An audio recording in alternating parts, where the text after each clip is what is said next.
Serving southern New Mexico, this is the award-winning KRWG-TV News 22, where news matters. Good evening, everyone. I'm McKinley Christiansen. And I'm Noah Padaka.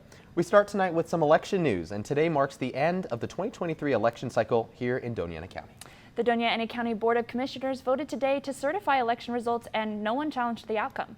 The vote means commissioners can send the certified results to the New Mexico Secretary of State's office for final review. Back in 2020, two former county commissioners voted against certifying votes because residents raised voter fraud concerns. However, they were proven false. Data shows 18% of eligible residents voted in county and city elections. Now, switching gears a little bit, my allergies are starting up a little bit now that the leaves are falling.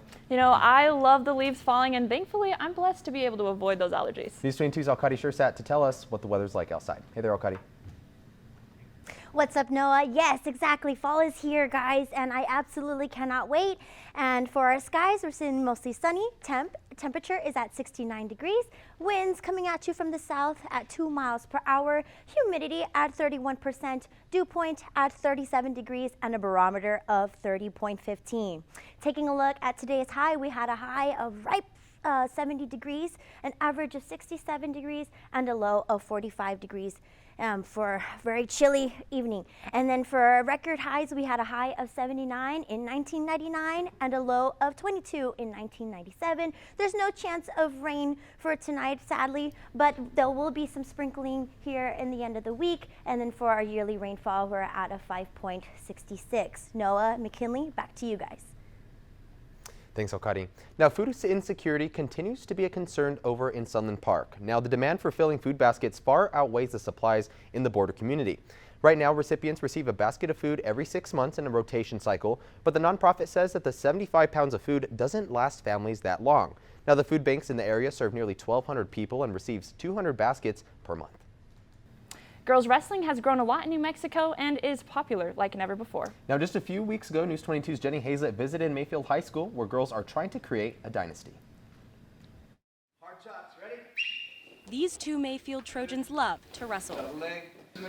Seniors Mia Aguilera and Hanya Viegas have some unfinished business before graduation. They encouraged each other to join as freshmen, and these girls were part of a new wave of female wrestlers at Mayfield. It's very special because since I first started, a lot of girls have started joining, and I see it's growing, and it makes me very happy to know that because not a lot of people know how fun it is, especially for girls. There was a lot of opportunity here, so it doesn't matter what size you are, what height you are, what gender you are, like anybody can come out.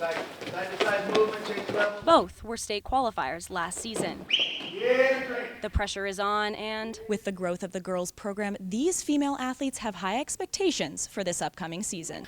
This year I'm hoping, since it's my last year, I really want to play like top 5, top 6, and if I do, like I get to be on the wall over there, the wall of champions. I want to win state. That's my goal this year. Last year it was to make it to state, and I did that, and now I feel like I can place. Even though girls have wrestled for more than 20 years, it has almost doubled in popularity across the state because the girls weren't recognized as their own sport until about 5 years ago. And since then, it's just been growing. The Mayfield girls program itself has almost doubled as well, bringing in new freshmen each year. My brother kind of does this stuff, so I just wanted to, kind of relate to him and be like him. They're very encouraging, both the guys and the girls. And with 4 months until the state championships, these athletes are ready to continue paving the way for others. 3, 1, 2, 3, trophy! Jenny Hazlett, News 22. And thanks, Jenny, for that report. Now, those girls aren't letting anything stop them soon. And we switch gears to another woman who's overcoming obstacles all of her life. News 22's Noah Reyes went to Las Cruces' first Air and Space Expo recently and met Jessica Cox. At the inaugural Air and Space Expo in Las Cruces, guests walked around and looked at unique aircraft, while pilots took to the sky to perform incredible stunts. Check it out, ladies and gentlemen, re-emerging the Raptor! However, there's one person who can claim to be the first person to achieve an impressive feat. I have had challenges since the beginning, but because I had them early on in life, it kind of gave me the resilience so that now I can do extreme things like fly planes. Jessica likes challenges, She was born with no arms, but she's also a surfer, scuba diver, cyclist, and she's the first ever armless pilot. I chose flying because I was terrified of it. It was my greatest fear to fly. So what better way than to conquer the fear by becoming a pilot? And that's my story, is I wanted to make sure that I showed the world that disability doesn't mean inability. Jessica does not stop at flying. She shares her story with others in hopes of being an inspiration to those around her.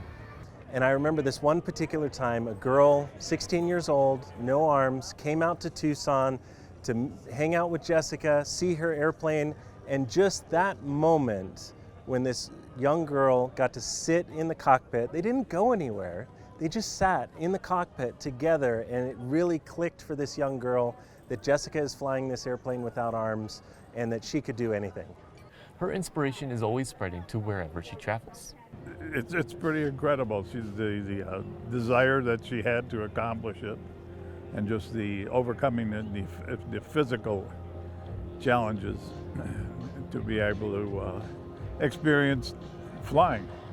Jessica travels around the United States and throughout the world, sharing her story. I've spoken in 28 countries around the world, and it's really given me this wonderful outlook on how people need inspiration no matter what the age is.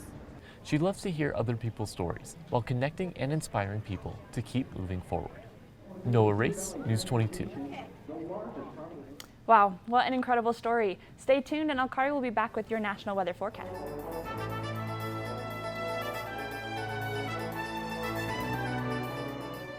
Well, welcome back. You're watching News 22 Wednesday, where news matters.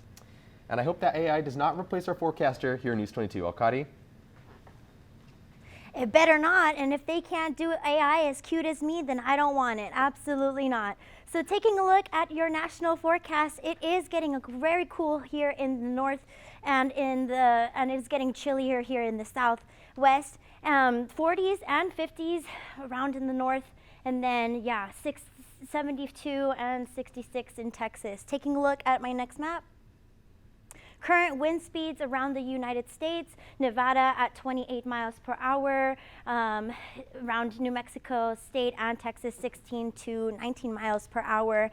And then taking a look at my last map, or not last map, this is a photo that was sent to us by one of our viewers for News 22. You can always send us some, weather photos and videos at News 22 on Instagram, looking at those beautiful clouds and a beautiful sunset. Noah, McKinley, back to you guys. Oh, and I'll have your your local forecast after the break.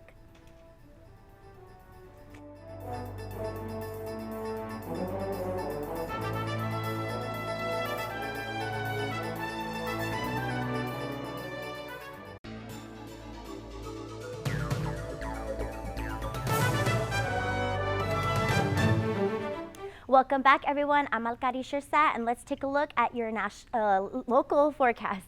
So Farmington, 64, Santa Fe, 58 degrees, Gallup, 65 degrees, Albuquerque with the temperature of 63, Socorro at 65 degrees, Clovis at 66, Rio Doso, 62 degrees, Roswell, 68, Las Cruces, and Deming at 69 degrees as well.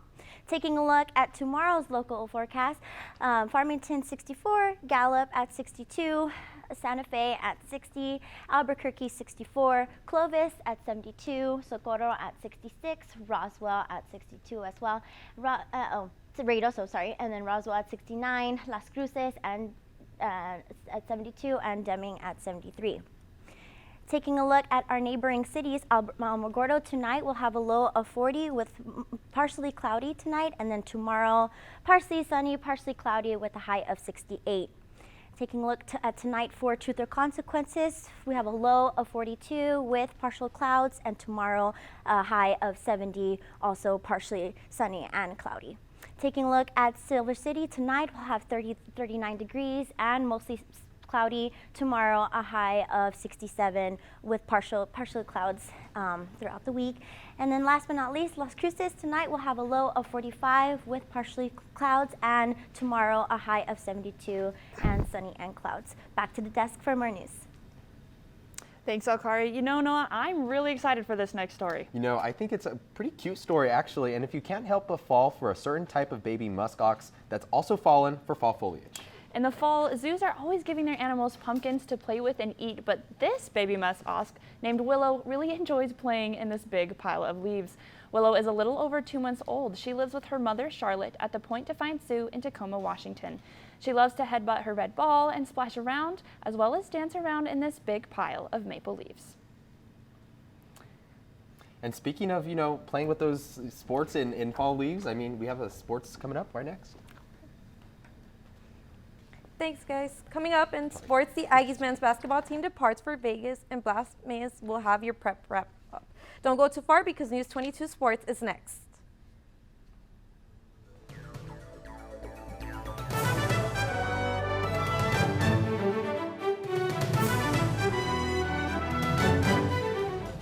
This is KRWG-TV News 22 Sports.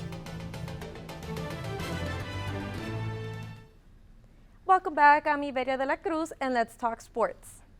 Aggies are celebrating their victory from last night against Western New Mexico, recording a 78-43 conquest for their second win of the season. Jaden Harris shined in the court, having a 24-point night. With this win, New Mexico State improves to 65 wins against the Mustangs. The Aggies have a 17-game winning streak against Western New Mexico University. New Mexico State will face Northern Colorado this Saturday at 7 p.m. at Pan American Center. You can watch that game on ESPN+. And that's all sports tonight. Join us for more sports action tomorrow. Still ahead on News 22, Alkari will be back to take a look at your 5-day forecast.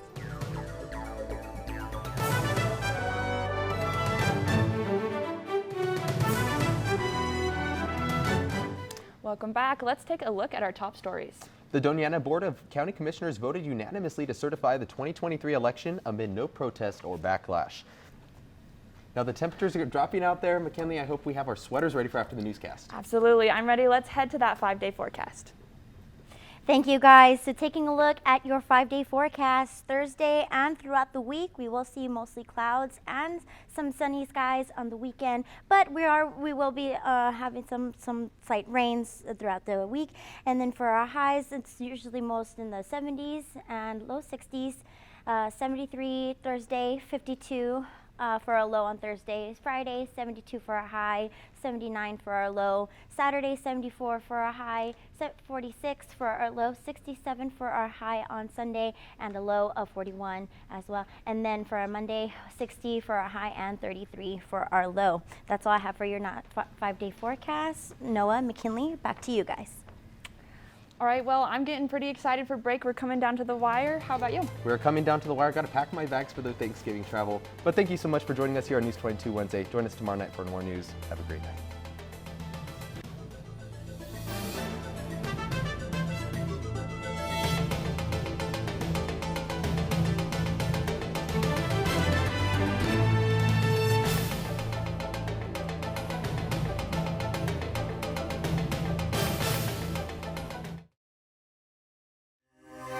This news brief in Español is brought to you by Noticias 22, Spanish language news for southern New Mexico and West Texas. Noticias 22. Buenas tardes, yo soy Jorge Fonseca, gracias por continuar con nosotros en Noticias 22. La Junta de Convencionados del Condado de Doña Ana votó para certificar las elecciones 2023 el martes sin protestas, debido a que el condado afirma que las votaciones son legítimas. Eso permite a la Secretaría de Nuevo México revisar y certificar los resultados antes de fin de año, aunque aún no sean oficiales. En comparación con elecciones anteriores, en la de este año no hubieron manifestantes en contra de las elecciones, por lo que fueron certificados sin problemas.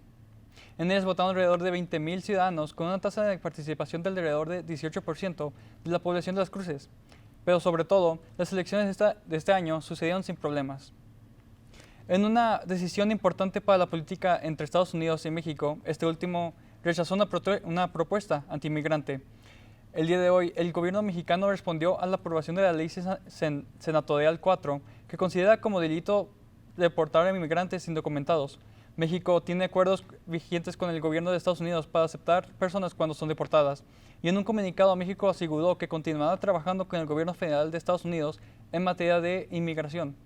Esto ha sido todo por mi parte. Muchas gracias y que tengan una excelente noche.